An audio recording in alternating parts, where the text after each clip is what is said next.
बहु दिन दाबी हो आसुवा जेएमएफसी कोर्ट घटगांव उद्घाटित हो जाएगी। यही कोर्ट को उच्च न्यायालय मुख्य विचारपति हरीश टंडन आभासी माध्यम उद्घाटन करते। यही अवसर में जिला सेशन कोर्टर जज गोपाल चंद्र बेहरा, केन्दुझर सांसद अनंत नायक, जिलापाल विशाल सिंह, जेएमएफसी कोर्ट जज Avinash Chandra, registrar Suchetra Kripalini, court manager Achyutananda Samantara प्रमुख अतिथि भाव जोगदे। सेपरी अन्यमानक मध्य सांसद प्रतिनिधि अखिल कुमार पात्र,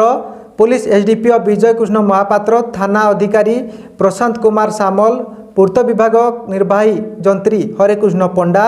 एबीडीओ चित्तरंजन नायक, सरकारी निर्वाही जंत्री प्रभास कुमार जेना, सहकारी जंत्री भोलानाथ महांती, कनिष्ठ जंत्री जयंत जेना, जिला बार एसोसिएशन सभापति आलोक कुमार महांत, संपादक अक्षय कुमार जेना, सदस्य पतितपावन नाथ, दुष्मंत कुमार पलेई, सुदाम चरण बेहरा, सुधांशु शेखर साहू, शक्ति प्रसाद शतपथी, विभूति भूषण चक्र, विनय कुमार पलेई, निरुपमा नायक, मनोज कुमार साहू।